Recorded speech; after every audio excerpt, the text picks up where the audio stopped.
This is the Michigan Theater in Detroit. Well, what's left of it anyway. What was once a world-class theater has now been hollowed out and turned into a parking lot. The old splendor of its architecture is now only a remnant of its past grandeur. In a way, this very picture is a still-life metaphor for the history and current state of Detroit as a whole. Detroit is one of the most neglected cities in the USA, sitting at a 31% poverty rate, almost triple the national average. Its population is less than half of what it was decades ago, and continues to decrease. Crime is rampant throughout the city, and government facilities like education and police departments are chronically underfunded. But Detroit wasn't always this way. In fact, it was once the Midwest's answer to Los Angeles and New York City, and a hallmark of the American economy and culture. Sure enough, during the first half of the 20th century, it was a bustling metropolis, rivaling Chicago as the jewel of the American Midwest. Detroit seemingly had everything a city needs to experience rapid industrial growth. Natural resources, near-perfect access to the Detroit River, and thousands upon thousands of hard-working, industrious people. All of these factors alone would spur growth, but they quickly came together to not only bolster the economy of Michigan, but the American dream as a whole. Without the early success of Detroit, America wouldn't be in the cultural place it is today. It was a city of industry, opportunity, music, and passion, and all of those traits still echo in its inhabitants today. Perhaps the most famous contributor to Detroit's success was the beginning of the automotive industry, spearheaded by Henry Ford, creator of Ford Automobile and a revolutionary in the business. You see, Detroit was something of a trade port heaven, even going back as far as the 18th century.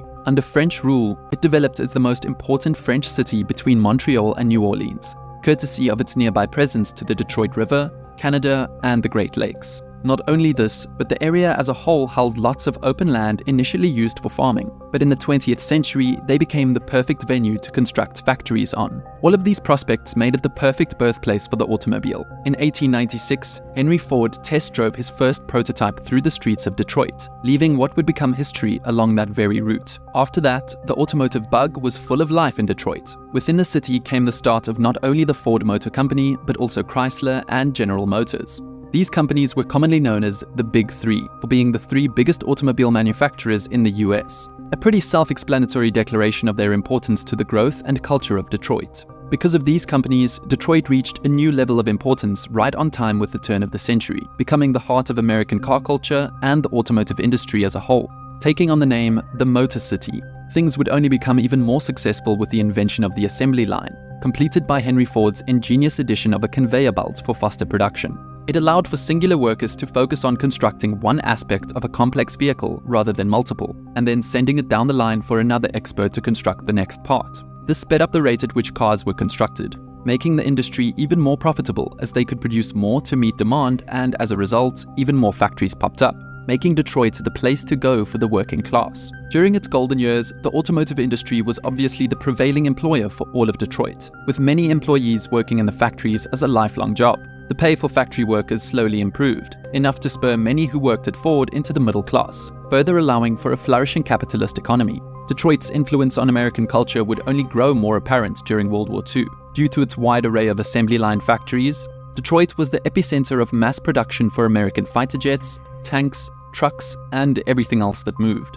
Famously, these assembly lines turned military suppliers were able to create one B-24 fighter jet every hour at its height. With just 2% of the US population, it was producing 10% of the materials necessary for war in total. Detroit's efficiency and importance to the war effort earned it the nickname the Arsenal of Democracy. During this golden era, the city of Detroit was actually compared to that of Paris, boasting many picturesque mansions and parkways that took influence from it. Not only was it a bustling city, it was one that brimmed with life and promise. Many from across the world came to Detroit to become a part of its burgeoning economy and factory culture. The success of Detroit's economy, of course, sprawled out into surrounding areas. As more people came, the city naturally expanded. By 1920, Detroit had become the fourth largest city in the country. You can see the rapid growth of Detroit's population here, with its peak coming in 1950 at around 1.85 million people. And with that many people, there needed to be ample infrastructure to house them. That, of course, created more jobs and improved the economy further. As the US entered a second boom during the late 50s with an eager population and plenty of time-tested infrastructure, it would seem almost impossible for Detroit to fail. And yet, this period starting from the 1950s, known as the golden age of capitalism, would instead begin to mark the end of the growth of Detroit, slowly but surely beginning its snowball into what it is today. Detroit slowly bled out in almost every way a city can. People, job opportunities, and monetary flow all trickled out of the city, slowly but surely. But why is that? Why would a city essentially on top of the world begin to falter, especially during the golden age of capitalism, as they say? Well, there are many reasons for this, many of them interconnected, but there are a few key ones that can take center stage. The first would be the issue of suburbanization. After the war, and with increased national income and population, many Americans began to spread away from the city centers and into smaller townships where they could afford to buy homes. Now, this happened across the entire country, but perhaps none of them worse than Detroit's. This was exacerbated by two things though, with the biggest one being the increasing civil rights motivated riots throughout the 50s and 60s, making the city full of violence and tension. The first to leave were its wealthiest groups, which left a paper trail for everyone else to follow. And when it culminated in the infamous 1967 Detroit riots, which was one of the bloodiest riots in US history with 43 deaths, over 7,200 arrests, and more than 400 buildings destroyed, that really set off the upper and upper middle class leaving the city. Naturally, corporations and many workers left as well. How everyone was able to leave leads me on to the second thing that exacerbated suburbanization: the initial completion of the US interstate highway system in 1956. After this, the ease of leaving the city and instead commuting there when needed became even easier. The other reason, which is the most important one, is that Detroit's automotive success would become part of Detroit's economic undoing. See, as the industry tech grew, the need for human hands on the assembly line waned. Things could be done faster, for example, with one man and a machine than it could with 10 men on an assembly line. Furthermore, it could be done cheaper as well, pushing profit margins up in accordance with an increasingly capitalistic society. Ford and its competitors saw the opportunity for what it was, and began to do mass layoffs by the tens of thousands, many of whom were the middle-class workers of Detroit. The effect of these layoffs were very debilitating to the general economic security of Detroit. Older manufacturing plants reached the end of their usefulness, and the city made no plans to accommodate modern replacements. The city had come into its own based solely around the success of its automotive industry, so anytime its influence waned, so did the people of Detroit. Compounding things further was competition overseas emerging in the 1970s, particularly in a newly reconstructed Japan, where high-quality cars could be made quickly courtesy of a technologically progressive society. Americans slowly but surely lost the strong bond with the American brand, especially when foreign cars offered more luxury compared to America's utilitarian, commonplace vehicles. Particularly, the eventual rise of gas prices in the energy shortages of the 70s and beyond would have a huge impact on America's automotive industry, as the poor fuel efficiency of American-made vehicles made them a poor investment for long-term drivers, not loyal to the brand. As these American car companies started to have some of their profits siphoned off by its competitors, it meant their employees would feel the effects especially. Wages suffered, and in a city that's had the highest property tax of any major city in the US for a while now, with over double the national average at 3.12%, even as recently as 2022, it spelled disaster for Detroit. It wasn't uncommon for the working class of Detroit, the very class that defined the city's growth, to be priced out of homes they'd owned for years because of rampant taxes. Employees needed more income, but instead, auto companies began to decentralize away from the motor city. They began to move factories to right-to-work states, which are states where laws prohibit requiring employees to join a union or pay dues to a union as a condition of their employment, essentially making it easier to hire non-union employees. Not only that, but they also moved into foreign countries, an even cheaper move, to keep the cost of production low to continue to compete with other major car companies. This further stifled the availability of what was once considered reliable, lifelong employment, and almost single-handedly dropped Detroit's appeal as a city to move to. Then you know how the story goes. Economic decline leads to unemployment, which leads to poverty, which of course naturally leads to crime and gang violence, something Detroit has been famous for decades now. In 1974, they became known as the murder capital of the world, and since then, they've consistently remained as the most or second most dangerous major city in America, with a violent crime rate consistently over 2,000 incidents per 100,000 people. This is reflected in their poverty rate sharply increasing from 15% in 1970 to 33.2% as of 2021, nearly 3 times higher than the national average. So people began to move en masse away from Detroit, with the population bleeding out year by year. Just between the years 2000 and 2010, according to the US Census Bureau, the population of Detroit dropped by 25%. Ultimately, two of Detroit's big three, Chrysler and General Motors, essentially collapsed from the competition, the Great Recession, bad management, corruption, among a host of other things, growing less and less profitable by the year until finally having to declare bankruptcy in 2009. It didn't just end there though, because shortly after, we finally saw Detroit, yes, the city itself, file for bankruptcy a few years later in 2013. With debts totaling over $18 billion, Detroit's bankruptcy was more than 4 times larger than the next biggest, Jefferson County, Alabama's $4.2 billion case in 2011. It's also the largest city to ever declare for bankruptcy, with almost 700,000 people at the time.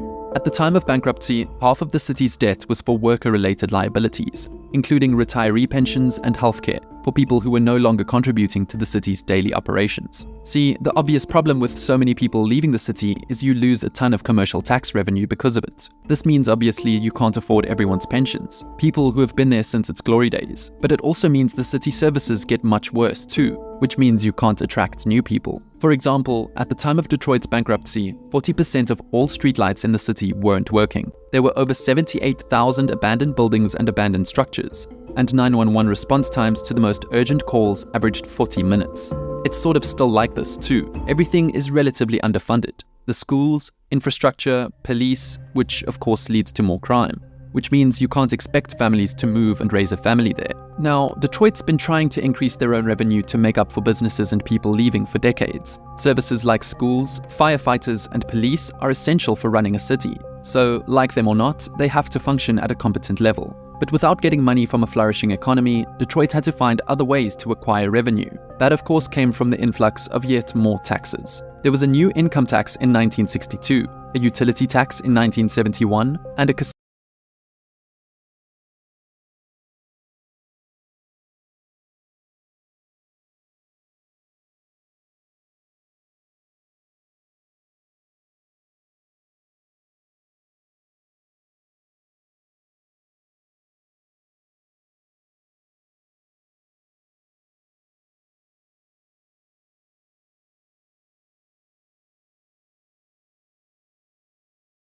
places to be. It's an almost cyclical problem. How can you attract people to move there when no one wants to come because of how the city currently is? While at the same time, people keep leaving, which makes the city services further underfunded, which makes it even less attractive to move to. So between 2010 and 2020, the city lost a further 10.5% of its population, according to the 2020 census. Detroit, once a city designed to accommodate millions, now hovers at just over 600,000 people. The result of this mass exodus is that much of the city is now almost like a ghost town. Now, there have been many plans to obviously repair Detroit, some with the idea of demolition. Sometimes you need to raise the city to save the city. Let me explain. Detroit is a metropolis that spans 139 square miles, but the problem is that they only have about 600,000 people and a tax base that covers about 30% of the area, which translates to about 43 square miles. So there's a lot of basically empty space, or at this point, urban decay. When you stretch out having to keep up this large of an area with only 30% of the revenue needed, something has to suffer. Crime also tends to skyrocket, as the criminals know responses to crimes takes a long time with the exception of the parts of the city that have better coverage. So there's really only two viable ways to fix this problem. One requires a dramatic increase in the population, which is impossible until basically everything we've talked about in this video is fixed. And the other is to reduce the area of the city by literally closing large swaths of residential areas. How they plan to, or rather have been doing that already, is via destruction. In 2010, the former mayor of Detroit, Dave Bing, proposed a plan to bulldoze 1/4 of the entire city in order to relocate Detroit's remaining population into vacant homes closer to its center. In this case, rather than creating new services, it would allow Detroit to provide much better services to a new, smaller city. And with over 20% of the existing housing units in the city vacant, it would be feasible to rehouse a large number of people. Not only would a smaller city be more affordable to service, it would be friendlier to small-scale businesses. A denser neighborhood is better for local retailers, and more sales means more hiring and more tax revenue. From then on out, a few thousand homes were demolished. But that was until 2014, when the Detroit Demolition Project was founded with basically the same goal. From there, demolitions have been happening much more aggressively. From 2010 to 2020, almost 40,000 housing units have been destroyed. 26,000 of those demolitions have been since 2014. The percentage of vacant housing units has also decreased from 23% to 18%. The progress is good, but it's only half the battle. Detroit is still losing thousands of people every year, albeit much less than before. And because of this, by the time all of the current vacant structures have been demolished, many more will have deteriorated so much that they'll need to be too.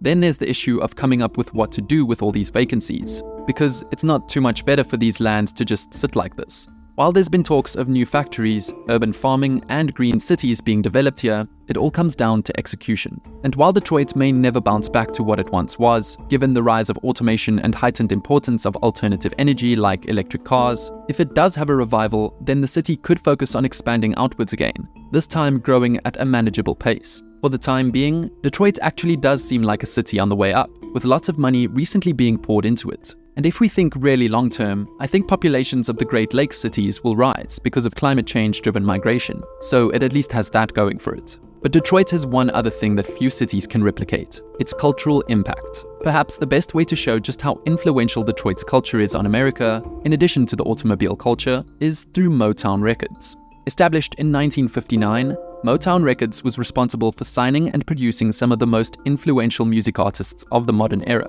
including the Supremes, Marvin Gaye, the Jackson 5, and Stevie Wonder.